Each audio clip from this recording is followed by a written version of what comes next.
Hello student, we have discuss in our last video. जैसे कि last में Rahul sir आप लोगों के साथ मिलकर डिस्कस कर चुके थे। ठीक है, आज के 9th क्लास के इस वीडियो में मैं आप लोगों को डायरेक्शन इनर्शिया की जो डायरेक्शन है, डायरेक्शन ऑफ इनर्शिया पर लेकर चलता हूँ। लास्ट वीडियो में मैंने इनर्शिया से रिलेटेड आप लोगों को बताया था। ठीक है, और न्यूटन का फर्स्ट लॉ चल रहा था। डायरेक्शन ऑफ इनर्शिया को मैं लेके चलता हूँ और इसमें जो डायरेक्शन में चेंजेस किस प्रकार से होते हैं और क्या क्या उसके एग्जाम्पल है, मैं आप लोगों को डिटेल से पढ़ाऊंगा, समझाऊंगा और लिखवाऊंगा। ठीक है, वीडियो को आगे बढ़ाने से पहले I would like to say to all of 9th class student of English medium को international senior secondary school Gangapur city, stay at home, safe at home, घर पे रहें, सुरक्षित रहें, साइंस को पढ़ता रहें। If you have any doubt, any questions, any answer, so you can easily ask me at any time through WhatsApp, through WeChat, through Telegram, through SMS, through calling at any time. So let's come on the topic पर चलते हैं और बात करते हैं inertia of direction. Last video में मैंने rest का जो इनर्शिया है कि इनर्शिया ऑफ रेस्ट के बारे में बताया था कि किसी भी बॉडी का रेजिस्टेंस और उसके यदि हम अवस्था में चेंज करें, ठीक है, change its state of rest, तो इनर्शिया क्या होता है, उसकी रेस्ट की कंडीशन को चेंज कर देता है। फिर मैंने सेकंड उसके एग्जांपल करवाया था इनर्शिया ऑफ मोशन। ये मैंने बताया था किसी भी बॉडी का जो मोशन है वो उसका विरोध करता है, मतलब रेजिस्टेंस ऑफ अ बॉडी, ठीक है, to change its state of motion, कि किसी भी बॉडी का रेजिस्टेंस उसकी मोशन की कंडीशन को चेंज करने का विरोध करता है। आज के इस वीडियो में मैं आप लोगों को इनर्शिया ऑफ डायरेक्शन के बारे में बताऊंगा। ठीक है, इनर्शिया ऑफ डायरेक्शन, तो इसमें भी वही है, the resistance of the body लिखेगा, the resistance of the body, यानी कि किसी भी बॉडी का जो रेजिस्टेंस है, the resistance of the body, किसी भी बॉडी का जो रेजिस्टेंस है, आगे लिखिएगा टू चेंज इट्स, क्या लिखवाया, to change its direction of motion, direction of motion is called inertia of direction.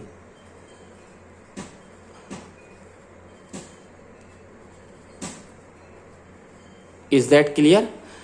तो the resistance of the body, किसी भी बॉडी का resistance to change its direction of motion is called inertia of direction. मैं हर video में जैसा कि आप लोगों को समझाता हूं, बोलता हूं कि राहुल सर जो भी एक एक शब्द, एक एक वर्ड, एक एक क्वेश्चन, एक एक हेडिंग, एक एक आंसर जो बोर्ड पर आप लोगों को ऑनलाइन पढ़ा रहे हैं वो आप लोगों का होमवर्क भी है, मतलब ये थ्योरी भी आप लोगों को लिखनी है, ये आपको कहीं नहीं मिलेगी बुक में। ठीक है, कुछ एक्स्ट्रा थ्योरी भी राहुल सर आप लोगों को चल रहे हैं। तो मैं 9th क्लास के गर्ल्स और बॉयज दोनों से मैं कहना चाहूंगा कि इस थ्योरी को अब तक जितने भी वीडियो मैंने 3 या 4 महीने से हम लोग ऑनलाइन पढ़ रहे हैं, ठीक है, साइंस को, तो वो सारी थ्योरी हर चैप्टर में आप लोगों को लिखनी है। ठीक है, ये थ्योरी में इसीलिए वीडियो लेंदी हो जाते हैं और चैप्टर लंबा खिंच जाता है, वो उसका कारण यही है कि राहुल सर एक एक टॉपिक की थ्योरी आप लोगों को डिटेल से लिखवा रहे हैं, समझा रहे हैं। चलते हैं इसके एग्जाम्पल पे। ठीक है, बात करते हैं इनर्शिया की, डायरेक्शन की जो इनर्शिया है इसके एग्जाम्पल क्या क्या होंगे। तो भैया सुन लीजिए एग्जाम्पल्स में कि जो मड होता है, ठीक है, अगर हम बात करें तो व्हील जो होते हैं, पहिए, जब उनको घुमाया जाता है, ठीक है, किसी भी व्हीकल के जो व्हील होते हैं, कोई भी वाहन है, व्हीकल है, उसके जो पहिए होते हैं, ठीक है, वो फ्लाइज करते हैं टेंजेंटली। ठीक है, या फिर आपको सबसे बढ़िया एग्जांपल लिखिए, कोई भी फास्ट मूविंग बस है वो नेगोशिएट होती है एक कर्व रोड पर। आपने ये जैसा घुमा हुआ रोड है, ठीक है, एक रोड है इस तरीके से गंगापुर से जयपुर का, ठीक है, कहीं पर मोड़ आ गया रास्ते में, गंगापुर से जयपुर जा रहे हैं और रास्ते में मोड़ आ गया, तो हमारी जो बस चल रही है, ये जो हमारी बस है, ठीक है, ये जो बस है तो वो भी ऐसे ही मुड़ेगी। तो ये कर्व रोड है, कैसा रोड है, ये कर्व रोड है। ठीक है, इज दैट क्लियर? इस कर्व रोड पर हमारी बस भी क्या होगी, कर्व होगी। तो इससे क्या होगा, जो पैसेंजर उसके अंदर बैठे हैं बस के अंदर, वो क्या होगा, जल्दी से बताइए, उस कर्व रोड के सेंटर की तरफ झुक जाते हैं। जैसे बस यूं मुड़ेगी तो उस कर्व के सेंटर की तरफ वो क्या हो जाते हैं, जल्दी बताइए, कर्व रोड के जो सेंटर की तरफ है वो क्या होते हैं, फॉल हो जाते हैं, यानी कि गिर जाते हैं, यानी कि झुक जाते हैं। तो ये चीज राहुल सर लिखवा रहे हैं, लिखिएगा व्हेन ए फास्ट मूविंग बस, जब कोई एक तेज चलती हुई बस क्या होती है, नेगोशिएट, एक सेकेंड लिखिएगा, नेगोशिएट, GOTIATE, ठीक है। Negotiate A curve CURV curve on the road, ठीक है। तो यानी कि कर्व होती है, नेगोशिएट करती है कर्व को on the road, is that clear. तो उसमें बैठे हुए passenger PASSENGERS, is that clear. Passengers क्या होंगे, वो गिर जाएंगे किसकी तरह, फॉल टुवार्ड्स TOWARDS, टुवार्ड्स किसकी तरफ हो जाते हैं, the centre CENTRE, centre of the, जल्दी बोलिए, curved road CURVED, curve road, is that clear, full stop. तो कर्व रोड की तरफ वो झुक जाते हैं, और ये किसके कारण होता है, स्ट्रेट लाइन आपके डायरेक्शन ऑफ इनर्शिया कारण। सेकंड एग्जांपल आप लिखिएगा फर्स्ट हो गया कि स्पार्क्स जो होते हैं वो प्रोड्यूस करते हैं, जैसे आप लिखिएगा द स्पार्क्स SPARKS, स्पार्किंग जो होती है आप जानते हैं लाइट में भी स्पार्किंग होती है, तो वो क्या प्रोड्यूस करती है, प्रोड्यूसेस ड्यूरिंग, तो देखिए the sparks produces during sharpening, SH sharp SHARPENING, sharpening, ठीक है। यानी कि जो चाकू होता है ऑफ ए नाइफ, जो चाकू होता है और चाकू की जो धार होती है, जो शार्पनिंग होती है, शार्पनेस होती है, उसको स्पार्किंग के थ्रू वो प्रोड्यूस की जाती है against AGAINST, against a grinding GRINDING, grinding wheels WHEELS, wheels leave the rim RIM, leave the rim of the wheel tangentially, ठीक है, TANGENTIALLY। तो स्पार्क प्रोड्यूस करता है चाकू की शार्पनिंग को, ठीक है। चलते हैं नेक्स्ट टॉपिक पर और बात करते हैं मोमेंटम। हेडिंग डालिए, एक लाइन का गैप दे दीजिएगा, इसके बाद हेडिंग लिखिएगा मोमेंटम, MOMENTUM, मोमेंटम, ठीक है, MOMENTUM। सीधी सी बात है, मोमेंटम आपका नेक्स्ट टॉपिक है। मोमेंटम क्या होता है, संवेग किसे बोला जाता है, कि ध्यान से सुनिएगा, मोमेंटम को किस तरीके से डिफाइन कर सकते हैं हम लोग, कि कोई भी मोशन होता है, बॉडी का जो पूरा मोशन होता है, किसी भी बॉडी या ऑब्जेक्ट का, किसी भी बॉडी या ऑब्जेक्ट का जो टोटल मोशन होता है, उस मोशन की जो टोटल क्वांटिटी होती है, ठीक है, किसी भी बॉडी का या ऑब्जेक्ट का जो मोशन होता है उसकी जो टोटल क्वांटिटी होती है वो मेजर की जाती है product of mass of the body and its velocity, उसकी वेलोसिटी से। यानी कि किसी भी बॉडी या ऑब्जेक्ट का जो मास मोशन होता है, उस मोशन की जो मैं टोटल क्वांटिटी काउंट करूं, ठीक है, कि कितना मोशन हुआ है, टोटल क्वांटिटी में काउंट करूं, तो सीधी सी बात है P इक्वल्स टू mv आएगा। वो कैसे आएगा, P vector equals to mv vector, कि P तो क्या है, P ये मोमेंटम होता है, m बॉडी का मास होता है, क्या होता है, बॉडी का मास होता है, और v बॉडी की क्या होती है, वेलोसिटी होती है। तो मोमेंटम क्या होता है, किसी भी बॉडी का मास और उसकी इट्स वेलोसिटी, यानी कि उसकी वेलोसिटी का प्रोडक्ट होता है, और इसका फॉर्मूला होता है P इक्वल्स टू mv, ठीक है। चलिए जी आगे लिखते हैं, ठीक है। मोमेंटम इसमें लिखिएगा, it is defined DEFINED, it is defined as the total TOTAL, it is defined as the total quantity QUANTITY, quantity of motion, quantity of total quantity of motion, जो कि contained CONTAINED, contained in a body, एक body या object में क्या रहती है, वो content रहती है, ठीक है। एंड इसको मेजर करेंगे, एंड इज मेजर्ड MEASURED, ये जो मोमेंटम है वो मेजर्ड किया जाता है एज द प्रोडक्ट। प्रोडक्ट का मतलब होता है, हिंदी में तो पता नहीं, मल्टीप्लाई, गुना, ऐसा कुछ बोलते हैं। प्रोडक्ट का मतलब होता है मल्टीप्लिकेशन, क्या होता है, multiplication, product of product of mass MASS। Okay, mass किसका, मास बॉडी का, ऑफ द बॉडी, उस बॉडी का मास एंड उसकी क्या, velocity and its velocity. Is that clear? तो यानी कि बॉडी का जो मास है और उसकी वेलोसिटी का क्या होता है, प्रोडक्ट होता है। कैसे मेजर करेंगे मोमेंटम को, product of mass of body and its velocity. तो नीचे लिखिएगा मोमेंटम, MOMENTUM। मोमेंटम को शो करते हैं P वेक्टर से, इक्वल टू मास हो गया MV vector. Is that clear? इसको कर सकते हो आप ब्रैकेट में क्लोज, इसको ब्रैकेट में आप क्लोज कर दीजिए। Is that clear? चलें आगे की तरफ। अब आपको मैं बता दूं, इसके बाद मैं आप लोगों को कुछ बताना चाहता हूं। यहां पर नोट डाल करके आप लिखिएगा, नोट, ठीक है, नोट डाल करके आप लोग यहां पर लिखिएगा, ठीक है, नोट। और इसमें फर्स्ट पॉइंट आप लिखिएगा, नोट लिख दिया। फर्स्ट पॉइंट आप लिखिएगा, जो मोमेंटम होता है, या बोल सकते हैं डायरेक्ट मैं लिखवा रहा हूं मास, आप इसमें लिखिएगा mass is a scalar, SCALAR, scalar quantity.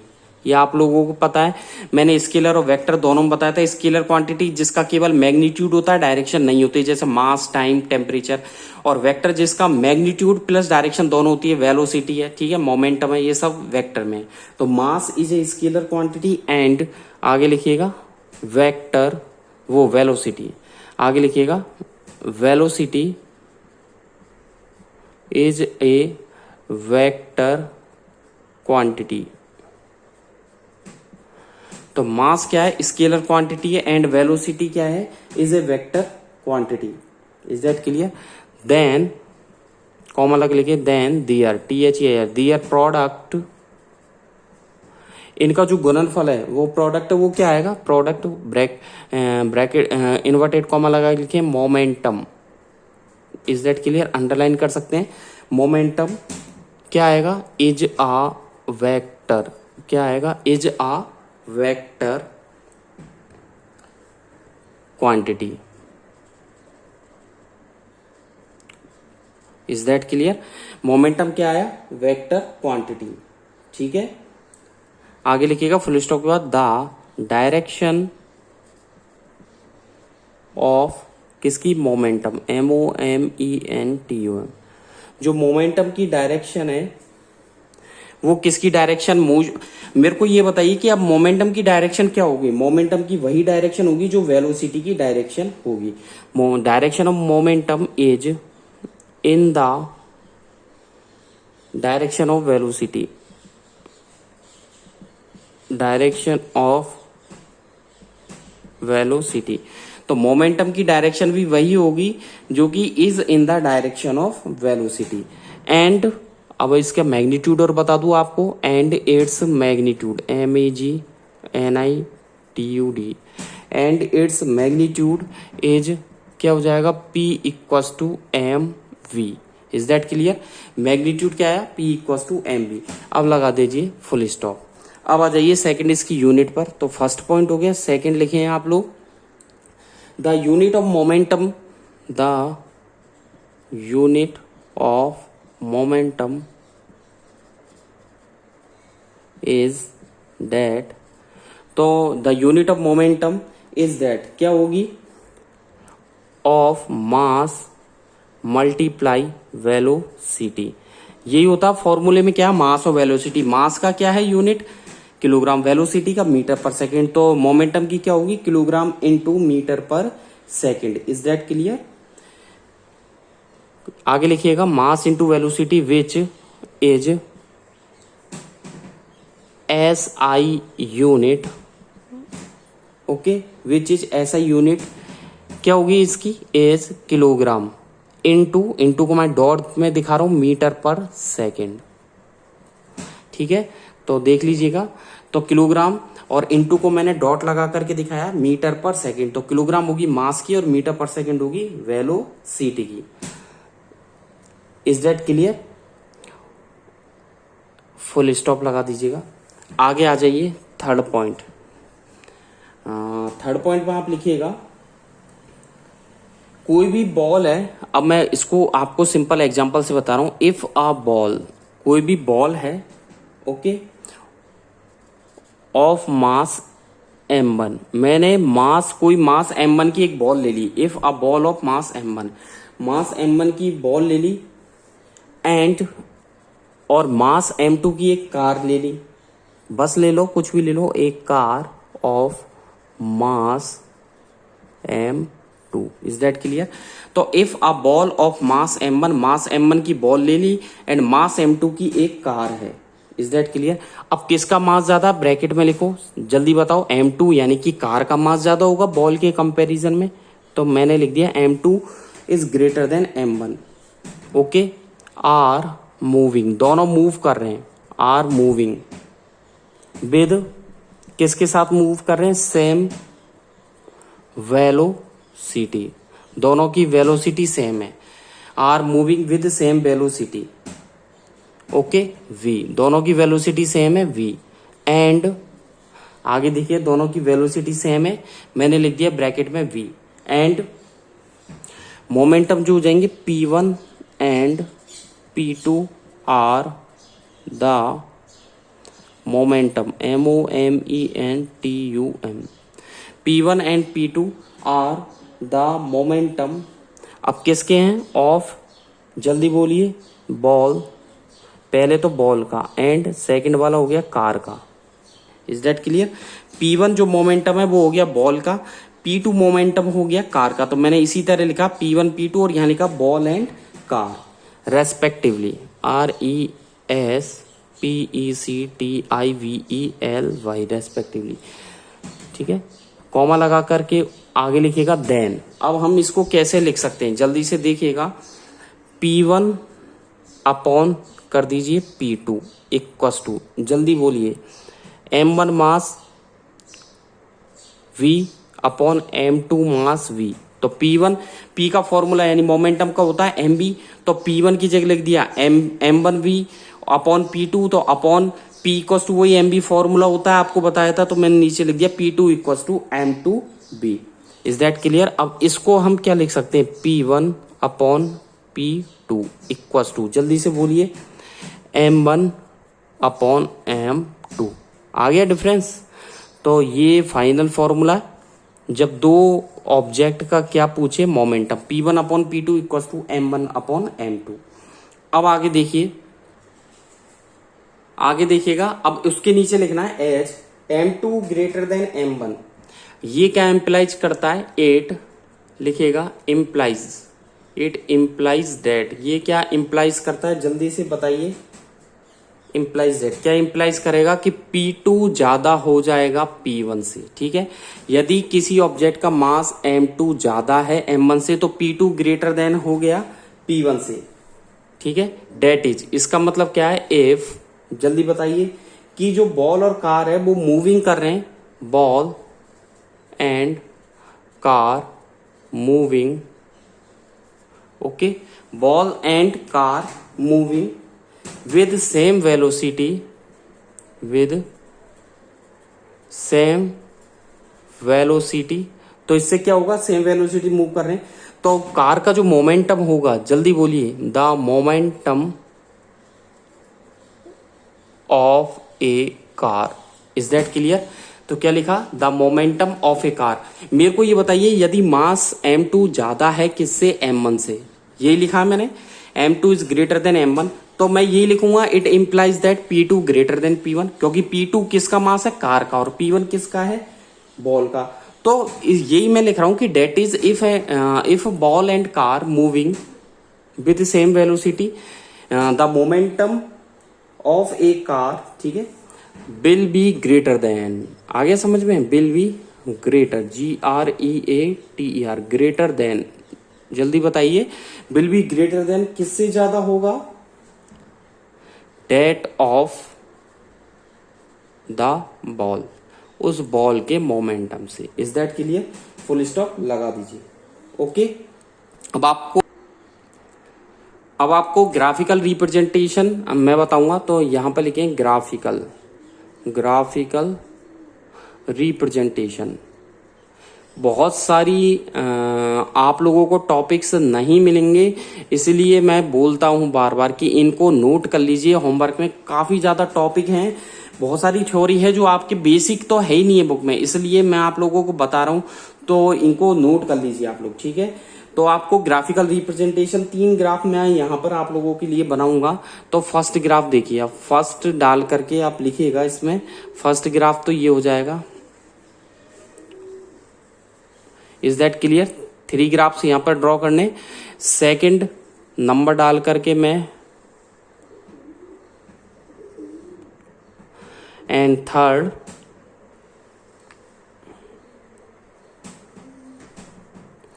तो फर्स्ट सेकंड थर्ड 3 ग्राफ मैंने यहां पर ड्रॉ किए, देख लीजिएगा। Is that clear. यहां पर मैं ये ओ मिडल पॉइंट हो गया, ये वेलोसिटी आप लोगों के, इज दैट क्लियर। और ये हो गया आपके मोमेंटम पी। तो फर्स्ट ग्राफ है मोमेंटम पी और वेलोसिटी एम के बीच में, और यहां पर मैं लिख रहा हूं एम इक्वल टू कॉन्स्टेंट। जब क्या हो, मास कांस्टेंट हो, तो P और B यानी कि मोमेंटम और वेलोसिटी के बीच में ग्राफ बनेगा और बिल्कुल ये स्ट्रेट लाइन आ जाएगा। Is that clear, straight line आ गया। सेकंड ग्राफ पे आ जाइए, वो O है। अब यहां पर V लिया है, वेलोसिटी यहां पर लेंगे हम M। इस केस में तो M कांस्टेंट था, इस केस में मैं वेलोसिटी को कांस्टेंट कर दूंगा। तो आप कॉमन सेंस लगा लीजिए, किसके बीच में ग्राफ बनेगा, जब V कांस्टेंट है तो M और P के बीच में। और ये जो भी होगा ये भी क्या होगा, कांस्टेंट आएगा, बिल्कुल straight line. Is that clear, ये भी स्ट्रेट लाइन आ गया। अब आ जाइए थर्ड केस पर, यहां पर मैं मोमेंटम को कांस्टेंट करूंगा, P को, यहां पर मैं P को कांस्टेंट करूंगा। Is that clear. ये O मिडल पॉइंट, ये M मास और ये V वेलोसिटी। तो इसका ग्राफ देखिएगा, इसका ग्राफ किस तरीके से आएगा, एक सेकेंड, मैं P इधर लिख रहा हूं कांस्टेंट। इसका ग्राफ कैसा आएगा, कर्व्ड आएगा। कैसा आएगा, कर्व्ड, वो इस तरीके से।